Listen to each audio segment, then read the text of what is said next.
Hello everyone, welcome to my channel. Friends, before going into the details of the war, don't forget to like the video, subscribe to my channel and turn on the notification bell. Please support by subscribing and turning on the notification bell. We are a strong community.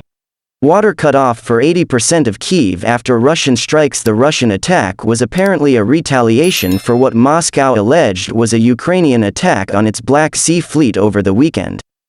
Kyiv, Ukraine. The mayor of Ukraine's capital said that 80% of consumers at Kyiv were left without water supplies, due to the damage to a power facility near the city from Russian military strikes on Monday. Local authorities are working on restoring the supplies as soon as possible, Mayor Vitaly Klitschko said, telling Kyiv residents in the meantime to stock up on water from the nearest pump rooms and points of sale. A barrage of Russian strikes hit critical infrastructure facilities at Kyiv and other Ukrainian cities, knocking out power in multiple areas, disrupting water supplies and the operation of public transport. In a separate Telegram post, Mr. Klitschko added that water supplies in some areas of Kyiv will be restored in 3 to 4 hours, and power has already been restored in one of city's districts. The damaging Russian strikes on Monday morning were apparently a retaliation for what Moscow alleged was a Ukrainian attack on its Black Sea fleet over the weekend. Loud explosions were heard across the Ukrainian capital in the early morning as residents prepared to go to work. Many received text messages from the emergency services about the threat of a missile attack, and air raid sirens wailed for 3 straight hours. The attacks occurred just before the Czech Prime Minister, Petr Fiala, and many top members of his government, including the foreign, defense and interior ministers, arrived at Kyiv in the latest show of support from European leaders for Ukraine. Large areas of the capital were cut off from power and water supplies as a result, Mr. Klitschko said.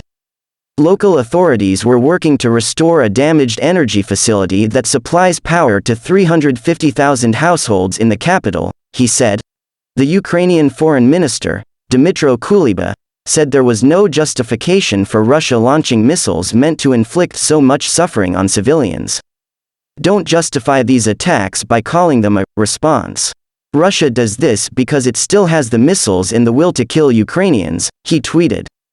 There was a heavy military presence north of Kyiv. Smoke was rising from the left bank of the Dnieper River, either from a missile strike or where it was shot down by Ukrainian forces. A resident of the area said he heard 4 loud explosions that rocked the area. At first I thought I heard a jet going by, but then I realized it was a missile, said Serhiy, who refused to give his full name. The explosions were so loud. I consider myself experienced and prepared for attacks like this. But it was way too close and loud. I was frightened, really frightened. In the outlying region, authorities warned people to be prepared for a long power outage because of the emergency cuts. Kyiv's regional governor, Alexei Kuleba, also said that 1 person was wounded and a number of houses were damaged as a result of the morning attack. In the eastern city of Kharkiv, 2 strikes hit critical infrastructure facilities, according to authorities, and the subway ceased operating.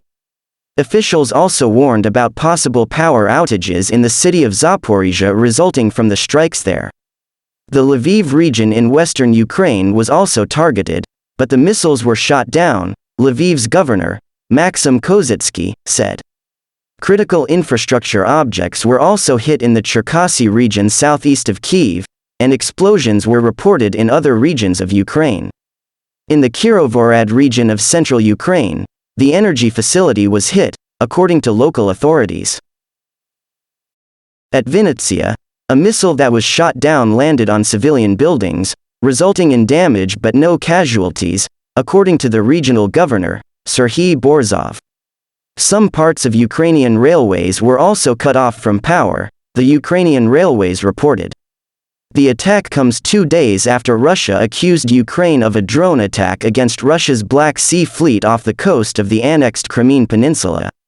Ukraine has denied the attack, saying that Russia mishandled its own weapons, but Moscow still announced halting its participation in a UN-brokered deal to allow safe passage of ships carrying grain from Ukraine.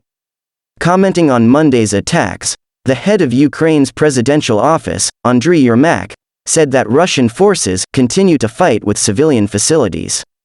"We will persevere, and generations of Russians will pay a high price for their disgrace," Mr. Yermak said. Billionaire Revolut chief Storonsky reportedly renounces Russian citizenship. Nikolai Storonsky, the billionaire head of the London-based financial technology firm Revolut, has renounced his Russian citizenship in response to Moscow's invasion of Ukraine, the country where his father was born.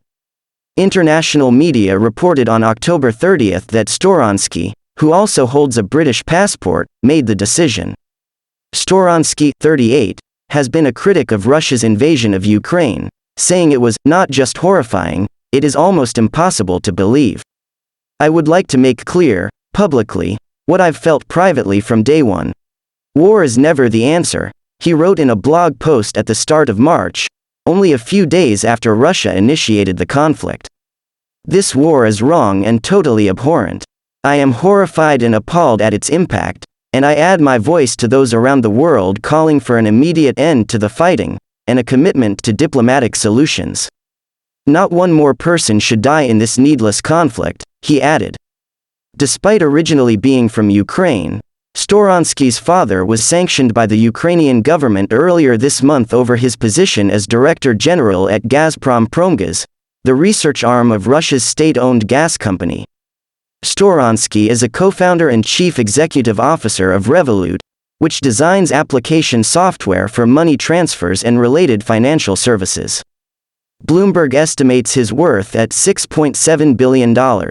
Record volumes of grain leaving Ukraine ports despite Russia's withdrawal from export agreement. A record 354,500 tons of agricultural products left Ukrainian ports on October 31 as part of the Black Sea grain deal, a spokesman for Odessa's military administration said, despite Russia's withdrawal from the UN-brokered agreement that allowed Ukraine to export grain after accusing Kyiv of staging a drone attack against its Black Sea fleet.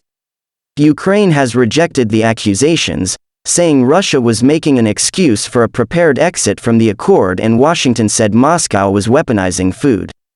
The UN has said it agreed with Ukraine and Turkey on a movement plan for 16 vessels on October 31, 12 outbound from Ukrainian ports and 4 inbound, and the first of 40 planned ship inspections had been completed in Istanbul waters on October 31. The inspection was done by a team of just UN and Turkish members, rather than the previous 4 member teams including Russians and Ukrainians before Moscow's suspension, a UN spokesman said. Infrastructure Minister Alexander Kubrikov confirmed 12 vessels left Ukrainian ports under the deal. Today 12 ships left Ukrainian ports. At UN and Turkish delegations provide 10 inspection teams to inspect 40 ships aiming to fulfill the #Black Sea Grain Initiative. This inspection plan has been accepted by the Ukrainian delegation. The Russian delegation has been informed, Kubrikov wrote on Twitter. Russia halted its participation in the deal on October 29 for an indefinite term, claiming it could no longer guarantee safety of civilian ships traveling under the pact after the alleged drone attack on its fleet. Grain exports are a key revenue source for Ukraine, whose economy has been decimated by Russia's 8-month war. An end to Ukrainian exports would also drive up food prices, stoking already high global inflation. Thanks for watching. Don't forget to like the video and subscribe to my channel. See you in the next video.